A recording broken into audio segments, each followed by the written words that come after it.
tons of talent in the Peach State over the weekend. You got players from the 2025 and 26 classes meeting to show off for college scouts and our scouting team. We check in to see who stood out. And it's Free Game Monday. This might surprise you, but when it comes to the recruiting process, academics still matter. We'll explain. Plus, this is the time of year that things are supposed to slow down, but the live commitments do not. Fans of Michigan, Penn State, Rutgers, Stanford, and Washington, stick around. How does a 6'4", 300-pound lineman sound to you? Find out where Josh Williams is headed as the college football recruiting show starts right now.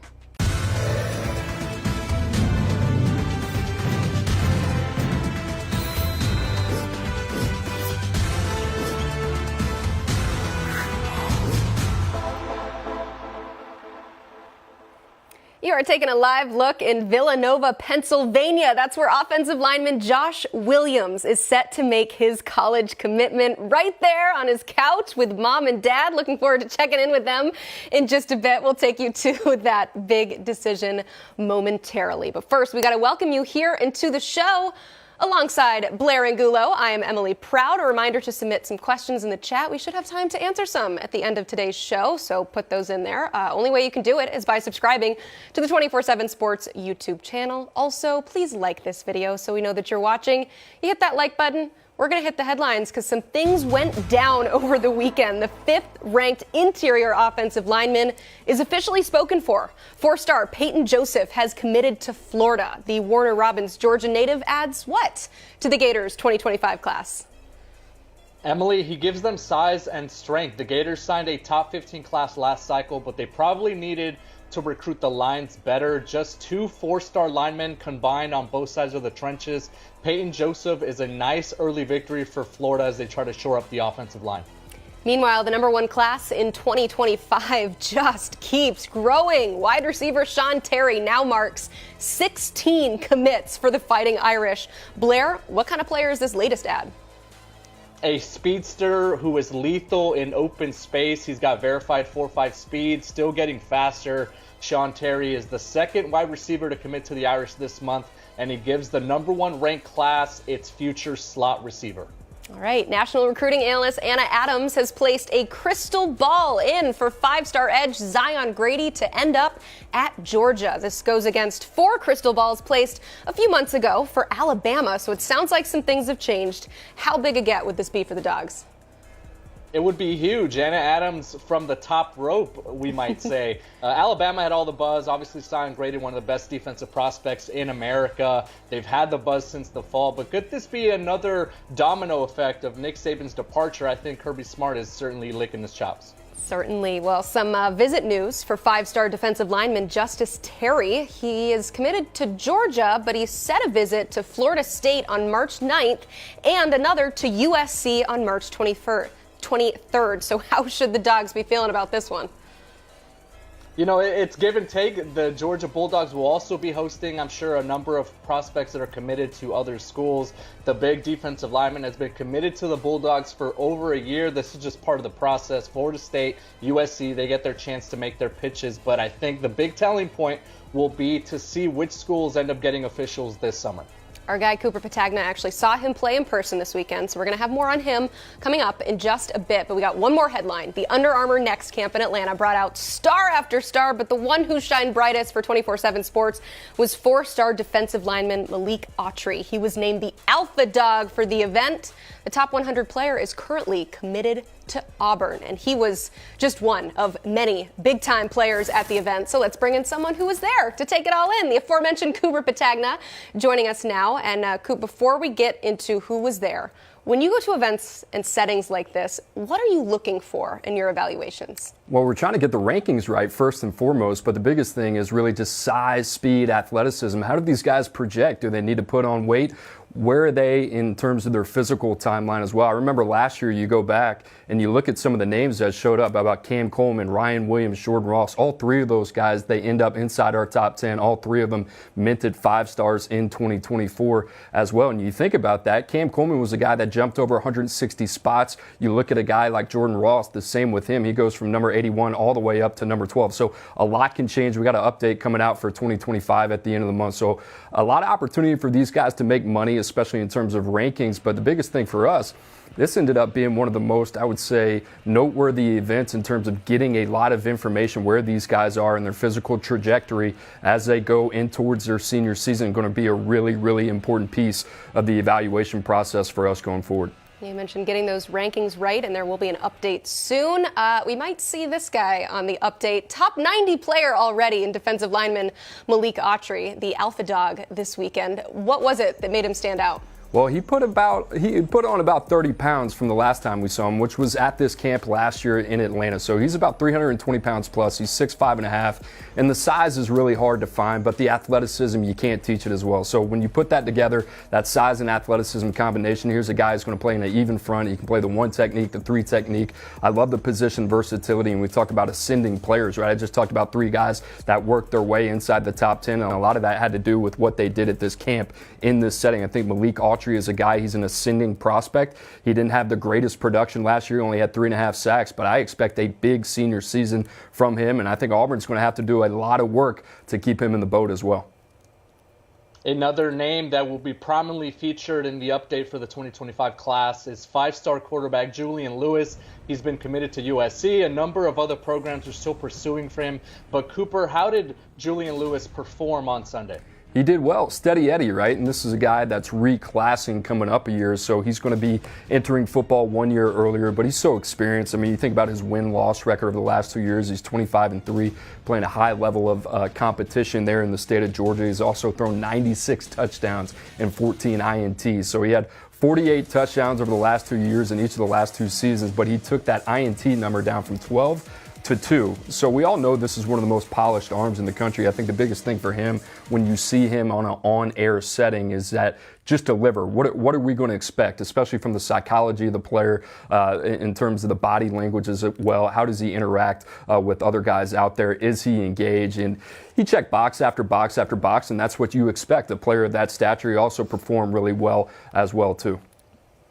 Yeah, he's been locked in with USC for a while, but he's been taking some visits. Auburn, Ohio State, Georgia, still hoping to pull him in their direction. Meanwhile, 5-star defensive lineman Justice Terry. How did the Georgia commit fare in the trenches on Sunday? He looked great. I mean, he looks like a Georgia defensive lineman, right? When you think about Jalen Carter, Jordan Davis, Jordan Hall, the 5-star that they brought in 2023. I mean, this is what these guys look like. And the good thing about Justice Terry, he's just a puppy. Going to play his football for the Bulldogs, and he'll grow up one day. But right now, he's still got a little ways to go.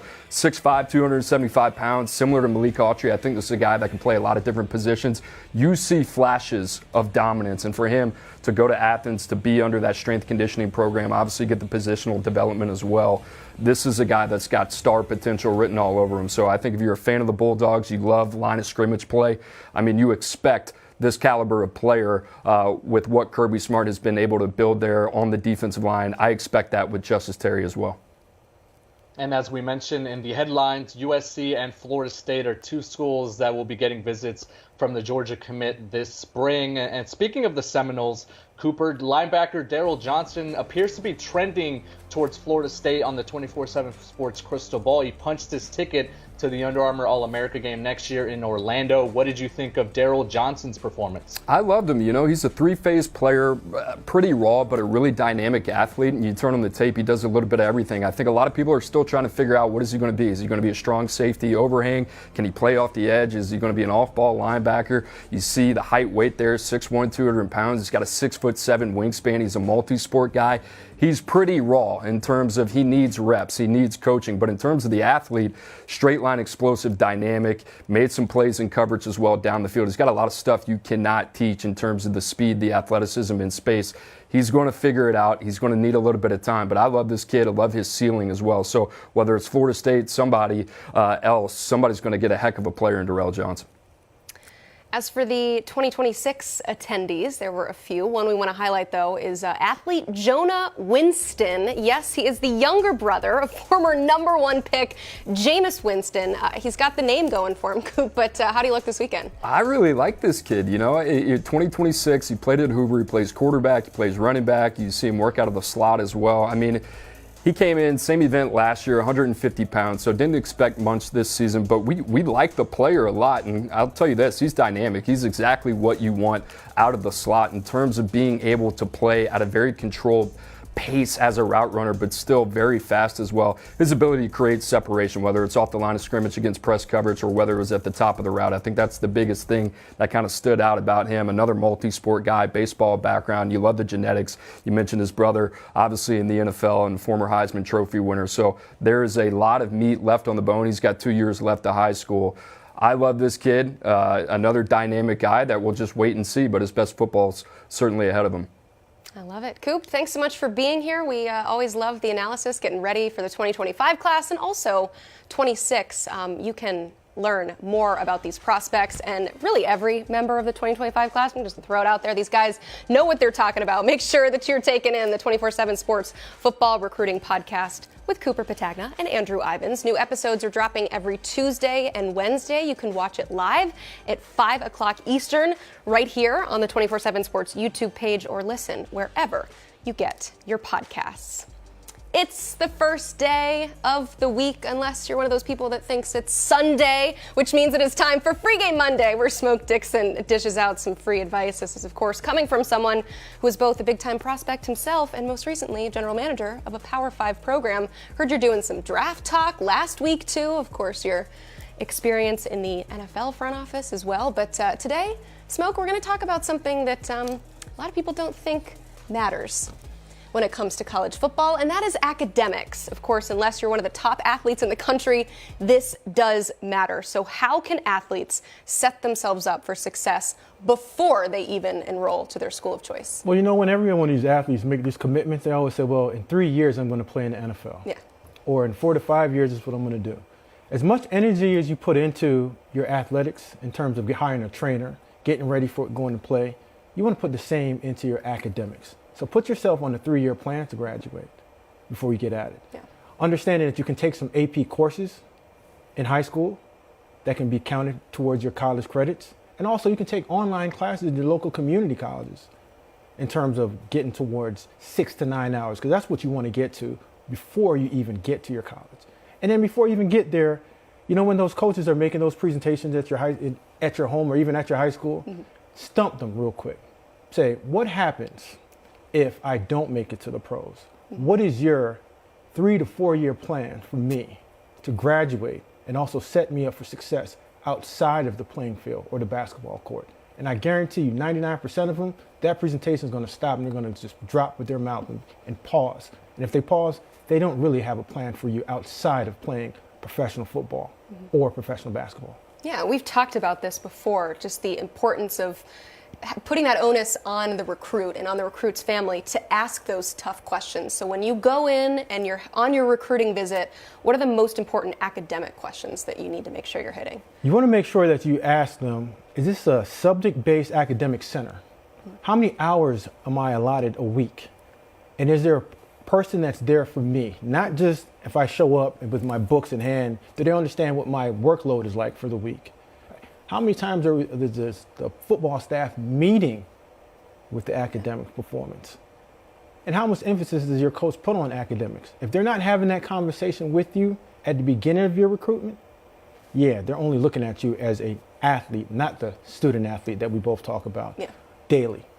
So you set yourself up academically coming out of high school, you ask the right questions when you're on your visit, and you enroll.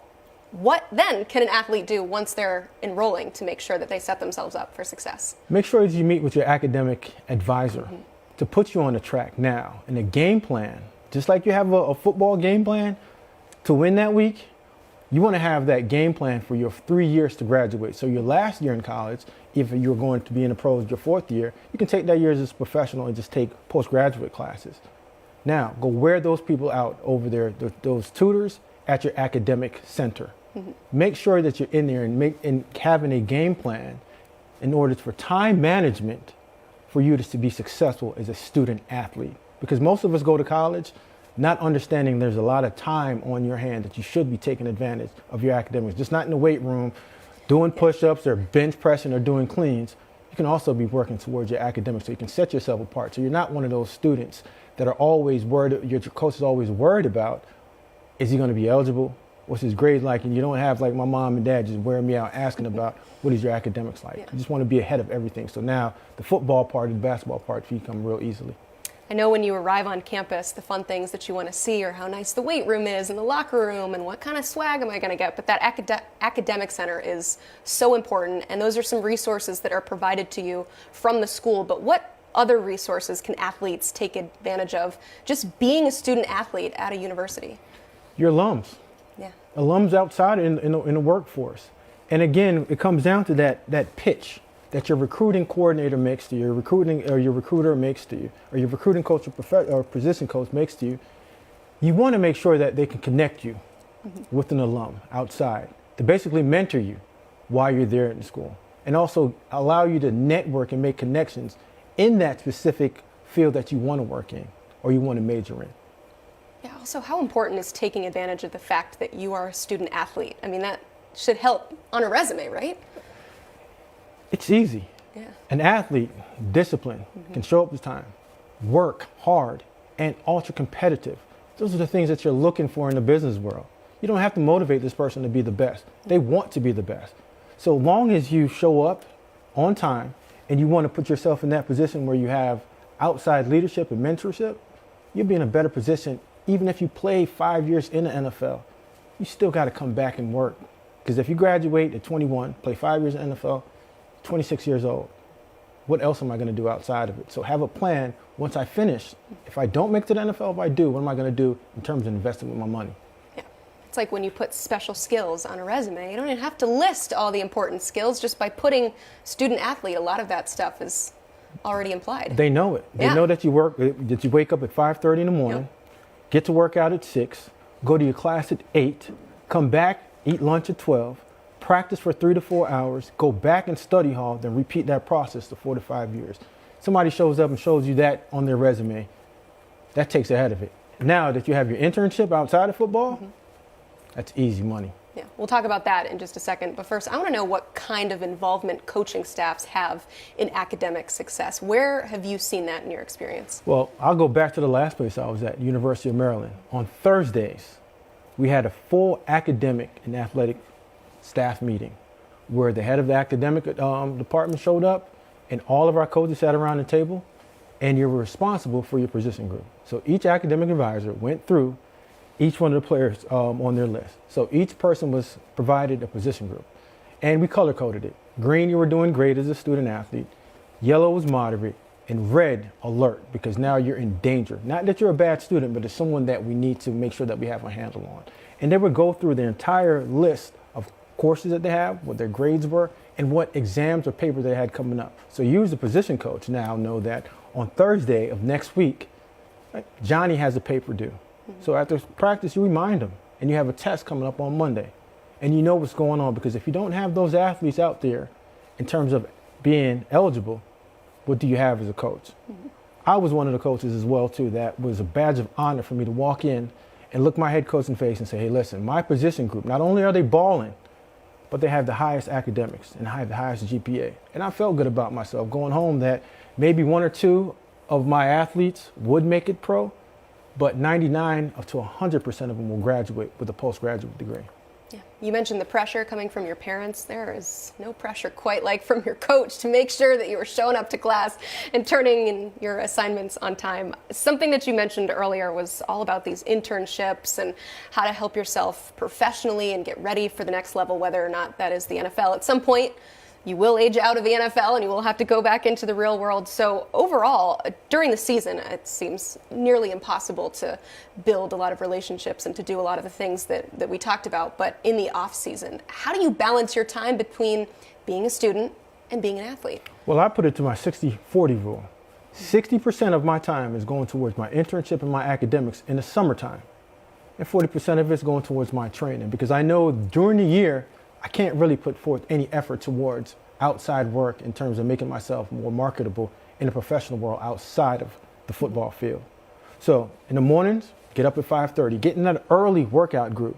So now that you have a 9 to 11 o'clock class, now you can go to your internship for the rest of the time and develop yourself in terms of a professional outside of having a football helmet on, shoulder pads, and nobody seeing your face. When you get into the business world, They want to see who you are. How do you conduct yourself?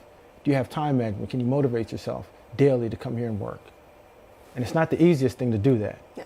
And when you put that on the resume, knowing that you did that every single day, it makes that much easier. And I got a quick story for you. When I was my freshman year, after about game 5, I became a starter. And my big bro, I called him Tony Dixon, second round draft pick for the Dallas Cowboys, working for Frito-Lay's right now. Go through the whole season. In the springtime, Tony used to miss like 2 periods, about a quarter of the beginning of practice. I always look around like, wait, where's Tony at? Tony was one of those kids that was taking advantage of being a student athlete, staying after, networking, going to his internship, then showing up to practice. Blew my entire mind away. So that spring, what I did, sat down with Tony and said, Tony, listen, you got to get me more involved in what's going on. He said, listen, you want to be a communications major? Yeah. I said, okay, this is what you do. Go see your academic advisor and make sure that they put you on a track towards graduating and make sure that you can get in front of the camera and speak daily and you can be something after you finish playing football. Yeah. Shout out to Palm Dixon. Tony Shout Dixon. out. And for all the players out there that think, well, I'm just going to the NFL, so I don't have to worry about any of this. Second round draft pick for the Cowboys and was still able to balance all of that. So as always, Smoke, we appreciate the great advice. And I guess we'll see you next Monday, right? Put forth the same effort that you do on the football field, in the classroom, graduate in 3, get into the NFL or wherever in 3. But the same energy that you put towards the field, put it in academics. Counts. You put that same energy when you come on our show. So we appreciate it. Thank you so much, Smoke. A reminder to check out all the great work on the 24/7 Sports YouTube page. That's the page you're on right now. Please wait until after this show ends, though, to check it out. But definitely make sure you are subscribed so you don't miss a thing. Our next guest is one of the best players in the state of Pennsylvania per the rankings, coming in at 6'4", 300 pounds. He's also one of the most physically imposing. He's got offers from all over the country and is considering schools coast to coast. Let's introduce you to interior offensive lineman Josh Williams. He is top 30 at his position, top 20 in his home state. I mentioned the specs. He's got the body type to play power conference football. But where is the question? Josh Williams has narrowed it down to Michigan, Penn State, Rutgers, Stanford, and Wisconsin. But before we bring him on, I got to ask my partner here, Blair, what kind of player is Josh Williams? He is a people mover, Emily. I love his film. He's able to really kind of get in and out of his stance. He's mobile. He's athletic. He's assertive as a blocker. Loves to really kind of just show the opponent that he is the guy. He likes to move them downfield, 5 yards, 10 yards. It doesn't matter. He's really good in the run game, opening up those running lanes inside, but he's really athletic as a pass protector too. I think surprisingly athletic. He's 6'4", 300 pounds, and he moves like he's much smaller than that. So one of these schools is going to get tremendously lucky landing Josh Williams. Whew, see a lot of those highlights. He is certainly moving people there. That's got to be in the job description for the position he plays. Hey, let's say hello to our guest of honor and welcome him in. It's Josh Williams. Josh, real quick, before we get to your decision, hello, family. How has the recruiting process gone for you? I mean, it's been great. And I've gotten to see like so many different schools. Like, look at it's taught me a lot of things, really. I mean, like patience is a big one. Like when I think about like all the places I've gone to, like there's always those, reactions right after you leave saying, "Oh, that was amazing, that was great." You'll have all those emotional reactions right after. But what this process has taught me is to look at all your options, weigh them all out, see what the best option is. You make a decision that will be confident will be the right one in the end. Nearly 24 scholarship offers for you, Josh, throughout the recruiting process. You narrowed it down to 5 schools. What stood out to you about each of these 5 finalists that you have on your list right now? Yeah, so they all bring something different in my eyes to, and why I love the schools so much. I mean, when you talk about Penn State, I'm a Penn State fan. Like I have grown up with my dad going to Penn State, and it's always on the TV. I have so many ties to Penn State with family and friends, so it's always a pleasure to be there and to be recruited by that school it's been fantastic. It's been amazing. Michigan, I went up there twice and both times loved it. Now Coach Moores now has the head coaching job, and I got to get some some quality time with him as an line coach before he was the head coach, before he became the head coach. So, it's really good to see someone like that step into that role because, I already have a connection with them and with, the position. So it's amazing to see. And I saw all their facilities and they were great. Fantastic work over there. At Rutgers, what struck me the most there is how family oriented the school is. Everything is about the person next to you and like what that means to you, what means to them, and what means to the brand of the school. And I just loved how much they cared about all the ties and the people. Stanford, you can't knock a Stanford name when it comes to academics. I've been out there, and I love California. I have family out there too. I love the West Coast, and I'm an academic kid. I stay diligent in the classroom, so getting off from that school is also just fantastic. And then Wisconsin came in late picture, but the O-line coach who came from Vanderbilt just struck me right away as being just such a charismatic and thought out guy, getting on calls with me like daily and talking about my film. We went over it together, what I did good, what I did bad. It wasn't just my highlights. Like when you look at highlights, like that's just all your good plays. But in a real like, what did I do in a real game? So we went through each play, see okay, what did I do there? Why did I make that step? Why did I lose that? Those things were those all struck me very hard. So. I love it. Josh, I have to say, we have a lot of commitments on the show. That was probably one of the most thoughtful answers I've ever heard to that question. I know it's tough to run through all of those finalists. We do really appreciate you doing that. I see you're obviously not alone on the couch there. So before we give you the floor, tell us who you have with us and who you'd like to thank. So the guy in blue with the shiny bald head, this is my father. This is Deneen Williams. You can say hi if you want. Oh, hi, everybody. Josh's dad, Deneen Williams. And then this beautiful woman over here is my mom. This is my sweet baby. Oh, I love it. Okay, let's do it. Josh, tell us where you're headed. So, it took a lot of weighing out. I mean, again, there was about 10 columns of things that, what's important to me, what are the things that I like, and just picking through all the boxes, seeing what fits, what's like the right match for me. And we have picked a school that we really love. I really love, and I'm here to say I'm happily committing to Stanford University. Yeah.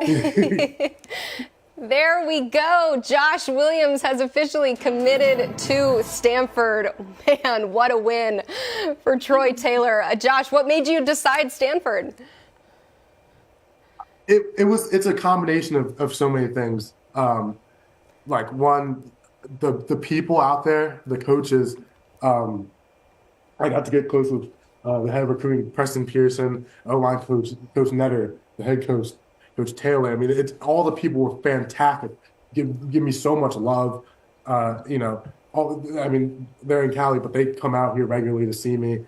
I mean, it's just something about them was just so like it was just they're great people. Great people first and foremost. Before they're coaches, they're great people. And I know what strikes me is just like Coach Netter, the line coach, like he's a personable guy. Like whenever I talk to him, it's not just about football; it's about other things. What do I like, right? He'll make connections to pop culture. I'm really into pop culture, things like that. So I love some of the references he makes, and that stuff really just puts they're small things, but they put smiles on my face all the time.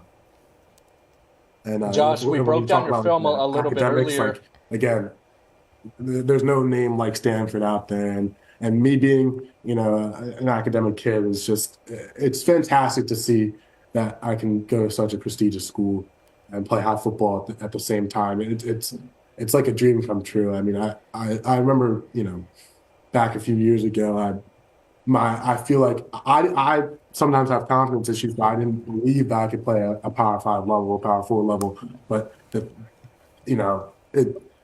I would cap myself not even knowing if I can go D1 if that was something that was in my ability. But like now it's like it's just so surreal to see like where I'm at now compared to like what my headspace was just like really like months ago. So yeah, tremendous package. Obviously, Stanford presenting not only the football aspect of it, but the academics. But when you get on the field, Josh, what type of player are the Cardinal getting in Josh Williams? yeah, so I think one thing that is just very striking about me and what kind of sets me apart from other linemen is my athletic ability. I've always been a bigger kid since I was young. It was just kind of how things were. My mom even said that, you know, I'd be the same weight as my older brother, but I would just feel heavier to be like picked up. I was just like more compact, just more of just like, oh, there's a lot of Josh always. So, you know, I've always had to be like a bigger kid, and that didn't stop them from, you know, having me run track all the time and playing all these active sports where I had to be, you know, running back for the football team and you know, on the track team and get good numbers on the track. So it was like I've always had to maneuver with my weight, and that just I feel like that just carried over to how I am as a player now, and those abilities that I gained when I was young still are there today. So what they're getting is someone that is an athletic lineman and someone who's also coachable. I mean, I think that's one of the main things when you think about a player, like not someone that can just, you know, has some good ability, but someone that is willing to get better, knows that they have mistakes, is willing to get better, and, you know, is willing to take all the coaching. And that's something that I can do. And I'll be a great asset to the team. I know I will. And, you know, I'll be someone that's confident and be a leader if I need to. So, yeah. Wow. Josh, thank you so much for all the time. Thank you for allowing us to be a part of your special day. You said it was a dream come true, and we are so thankful that we got to be a part of it. Congratulations. Thank you so much. I love it. Thank you guys so much. The Williams family, oh my goodness, they are fantastic. Hey, you can read more about this commitment on 247sports.com. And of course, that is the place to be for all things college football, recruiting rankings, transfer portal updates, all the things. Check it out, 247sports.com.